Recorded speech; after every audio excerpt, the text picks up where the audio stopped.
you've been short the market in lots of ways. So tell us where you stand right now. Yeah, Andrew, I mean, we always have shorts. We're a hedge fund. And so for us, we've really got three buckets of stocks. We've got our longs that we like before the virus, during the virus, and afterwards. Names that are accelerated by it, such as Amazon in e-commerce, or Teladoc in telemedicine, or the gaming companies, such as Electronic Arts or Activision or Zynga. We've got a second bucket, though, that we started to put on in April, and those are names. We tweeted about Disney, how we bought that name. Names that were hurt by the virus but have portions of their business that are benefiting from it. So in Disney's case, obviously, people aren't going to theme parks, they're not going to amusement parks, but their streaming business got 55 million subscribers, and so that's really benefited. They were only looking for 60 to 90 million by fiscal 24. We bought DraftKings in the gambling casino resort space. Obviously, people aren't going to resorts, but they're spending more time online gambling. And then finally, we have our shorts, where those are names that we think where demand has been pulled forward, such as in PCs. If you're at home working like most of us are, or we've got kids at home, we bought PCs. We're not going to need to buy those in the fourth quarter, or where you've got a lot of big demand coming out of China, because they're worried about chip supply getting cut off. And so they're double, triple ordering. And so some of that demand will fall off. So we've always got shorts. We're always resizing them. We're net long the market. We've got more longs than shorts, but we've got a lot of shorts that we really like as well. Let's just go back for just 1 second, though, to Disney, because that's been such a hot button of a stock.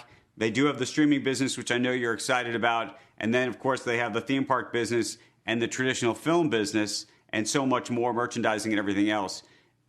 Is this for you a value play at this point? How quickly do things have to turn on to make that stock work for you, if you will?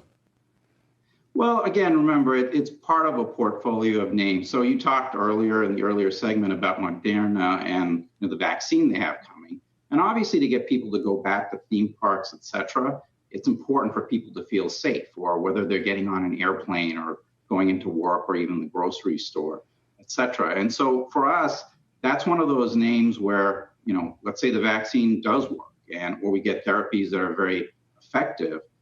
That's something where people will start going back to those events, or they'll go into movie theaters, and that will really help them out quite a bit.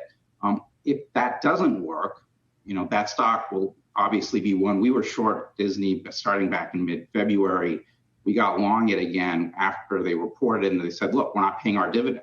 That's about as bad as you can get for an S&P company when they stop paying their dividend. And so it's part of a portfolio of names where, an Amazon, et cetera, that'll regain momentum if the vaccines aren't that effective, et cetera. And so that's how we're thinking about that name, as well as others. We have Facebook in there for the same reason, right? It's advertising. Advertising is terrible in a recession. But, people are trying to stay connected. So there's a lot more people online using their services. And so, it's part of an entire portfolio of names. And that's how we made money in Q1, in April, and so far in May. So it's all of those three buckets. If there was one stock you like right now, what would it be? One stock right now. I think the gaming companies, really. Activision, Electronic Arts, Zynga, because you've got a new console cycle. And you don't think they've run up too high already? Huh?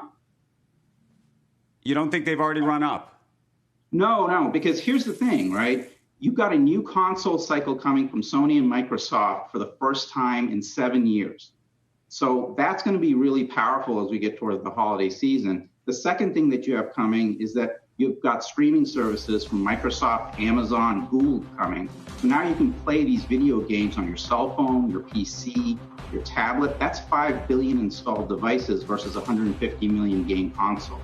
So those are names we think, whether the vaccine is good, it isn't good, we get good therapies or not, they'll continue to perform well. So if you just want to buy stocks that should do well regardless of the environment, I think the gaming stocks are the most interesting.